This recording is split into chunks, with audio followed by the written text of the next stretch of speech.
Good morning everyone.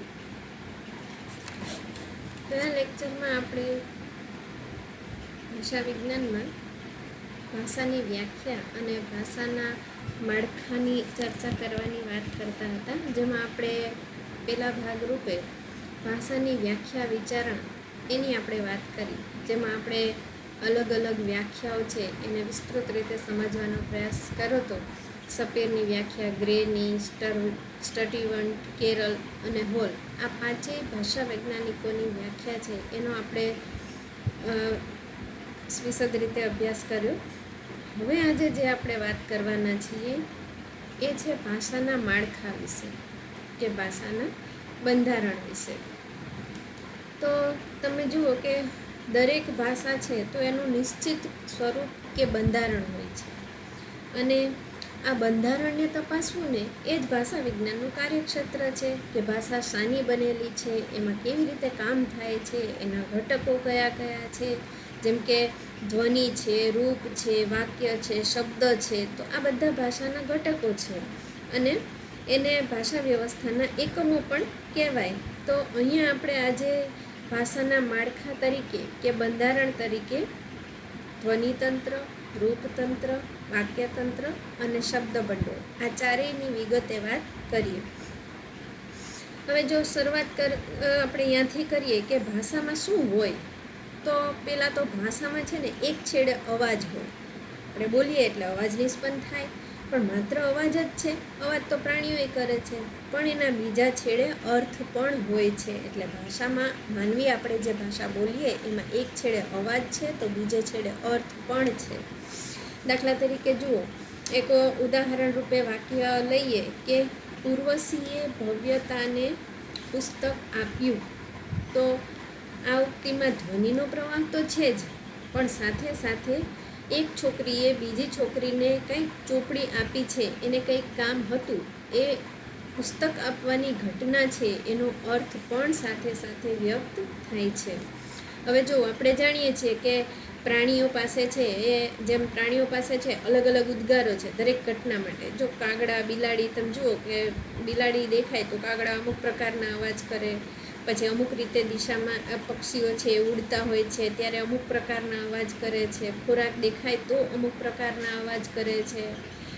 આ પ્રાણીઓની વ્યવસ્થા છે, પણ માનવીઓ પાસે કંઈક અલગ પ્રકારની વ્યવસ્થા છે. માનવી પાસે આવી રીતે દરેક પરિસ્થિતિ અને દરેક અનુભવ માટે આવી કોઈ આગવી ઉક્તિ નથી, પણ માનવી પાસે ચોક્કસ અંશોની બનેલી એ ભાષાની એક વ્યવસ્થા છે કે એ નિયત પેલા ક થી જ્ઞ સુધીના અક્ષરો કે બારાક્ષરી એટલાને જે એવી સરસ રીતે ગોઠવી જાણે છે કે એમાંથી એ દરેક પ્રકારની વાત છે કે દરેક પ્રકારનો ભાવ છે એને રજૂ કરી જાણે છે. એટલે માનવી પાસે ભાષાની ઉક્તિઓ છે એ એકદમ ચોક્કસ નિયત અંશોની બનેલી હોય છે, અને આ અંશો છે એ જુદી જુદી જાતના અંશોથી જુદા જુદા અર્થ છે એ પણ પ્રગટ કરી શકે છે.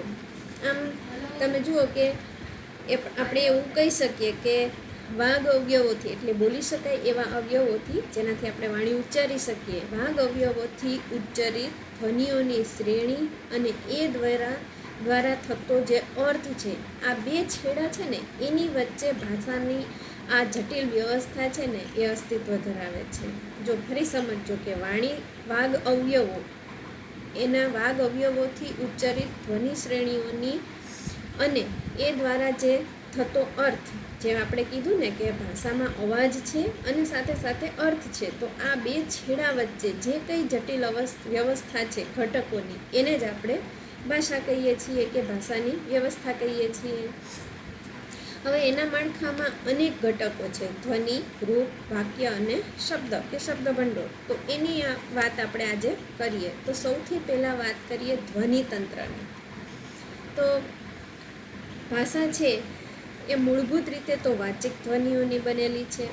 એટલે આપણે એવું કહી શકીએ કે ઉચ્ચારણ છે એ એનું પહેલું અને પાયાનું અંગ બને છે. આપણે અર્થ સૂચવવા માટે કેટલાક પ્રકારના ઉચ્ચારણ કે અવાજ કરીએ છીએ, પણ તમે પોતે અનુભવ્યું હશે કે બધા જ અવાજો કે ઉચ્ચારણો એ ભાષાની વ્યવસ્થાના અંગરૂપ હોતા નથી. ઘણા એવા ઉચ્ચારો છે કે જેનો કંઈ અર્થ સરતો આપણી ભાષામાં કંઈ અર્થ સરતો નથી. જો એક ઉદાહરણ લઈએ, એમ ઉદાહરણ દ્વારા તમને જલ્દીથી ખ્યાલ આવશે. દાખલા તરીકે ડચકારો આપણે કરીએ ને, આમ ના સૂચક. આપણે જનરલી કોઈ તમને પૂછે કે આવું છે, તો તમારું મન ન હોય તો તમે તરત ડચકારો બોલાવીને કહો ના, નથી આવું. તો એ જે ડચકારો છે એ ગુજરાતી ભાષામાં આપણે એનો કેવો અર્થ કરીએ છીએ? નિષેધ સૂચક. જો એનો કોઈ અર્થ આમ નીકળતો નથી, પણ આપણે સમજી જઈએ છીએ કે ડચકારો એટલે એ ના છે, નિષેધ સૂચક ધ્વનિ છે, પણ એનો કોઈ સ્વતંત્ર અર્થ આપણે દર્શાવી શકીએ નહીં. એમ છતાં આ ડચકારાને જો આપણે શબ્દ તરીકે આપણે તો ઉપયોગમાં લેતા જ નથી, બરાબર. આપણી ભાષામાં છે એને આપણે માન્ય ગણતા નથી, પણ આ જે ડચકારો છે અરબી ભાષામાં એ શબ્દ તરીકે માન્ય ગણાય છે. હવે અરબી ભાષામાં એનો કંઈક ચોક્કસ અર્થ નીકળે છે એટલે એને અરબી ભાષાનો ધ્વનિ ગણશું, પણ આપણી ભાષામાં એ કોઈ ધ્વનિ તરીકે અસ્તિત્વ ધરાવતો નથી. તો ધ્વનિ તરીકે કેવા પેલા છે એકમો છે અસ્તિત્વ ધરાવે કે જે અર્થસભર હોય, જેનો સ્વતંત્ર અર્થ આપણે દર્શાવી શકીએ. હવે સામાન્ય રીતે તમે જુઓ કે ભાષામાં ધ્વનિ ઘટકો તરીકે હંમેશા એવા ઘટકોનો સમાવેશ થતો હોય કે જે પોતે સ્વતંત્ર અર્થ ધરાવતા નથી, પરંતુ ભેગા મળીને સ્વતંત્ર અર્થ ધરાવે છે. જો એ એકલા હોય, છૂટા છૂટા છે, એ અર્થ અસ્તિત્વ નહીં ધરાવે, એ પેલો એનો કોઈ અર્થ જ નહીં નીકળે. પણ જ્યારે એ ભેગા મળે છે ને, ત્યારે એ એકમો છે ચોક્કસ પ્રકારનો અર્થ છે એ આપણને આપે છે. જેમ કે ફૂલ શબ્દ છે એને તમે છૂટું પાડો તો ફ, ઉ અને લ, આ 3 ધ્વનિ ભેગા થઈ અને એક ફૂલ શબ્દ બનાવે છે.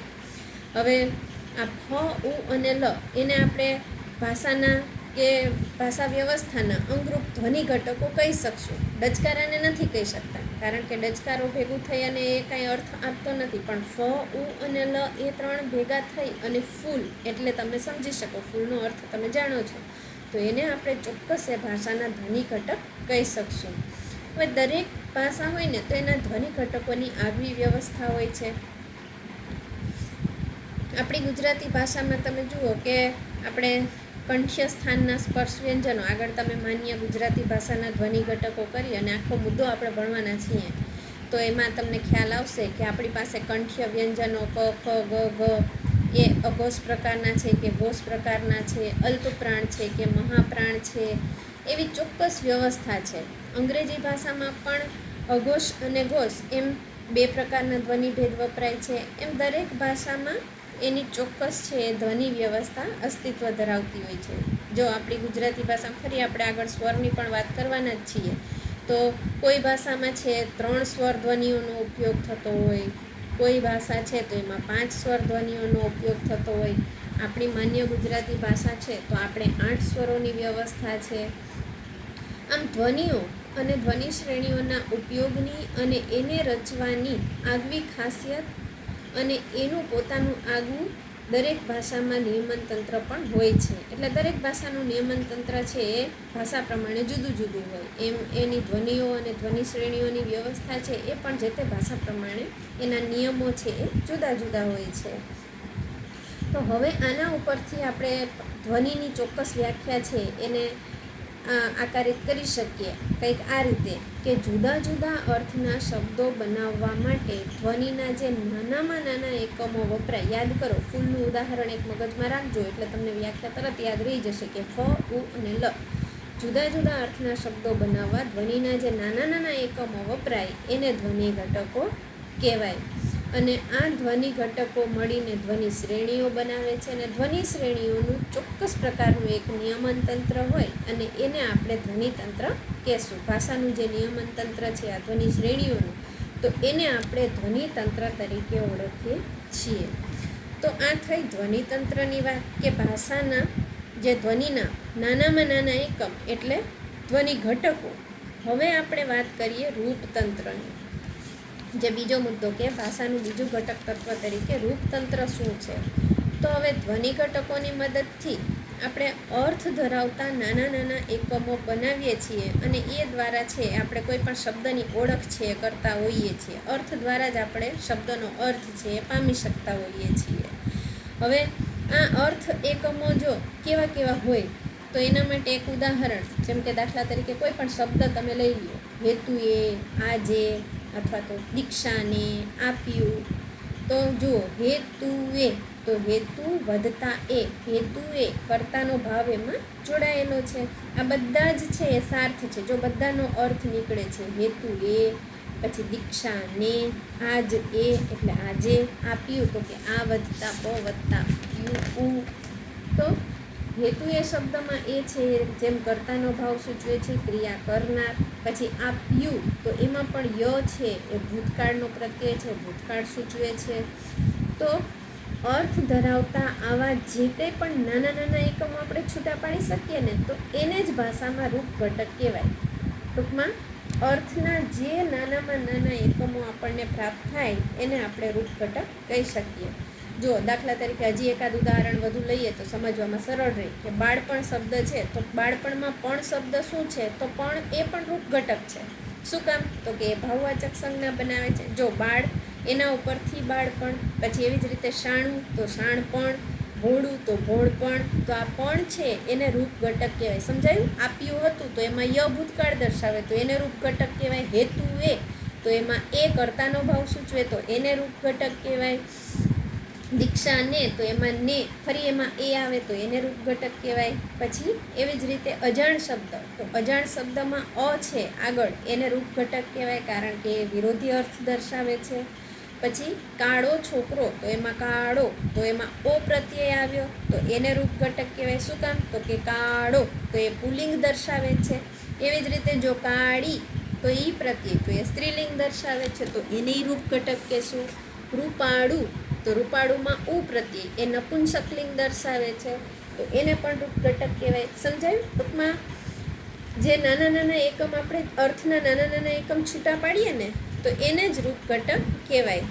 તો હવે એની વ્યાખ્યા કંઈક આપણે આવી રીતે કરી શકીએ કે ધ્વનિઓનું અર્થયુક્ત જે સંયોજન છે એને જ રૂપ કહેવાય. અને અર્થના આવા જે નાનામાં નાના એકમ છે એ પણ એને પણ, અથવા તો આ રીતે પણ આપી શકાય કે અર્થના નાનામાં નાના એકમને રૂપ કહેવાય.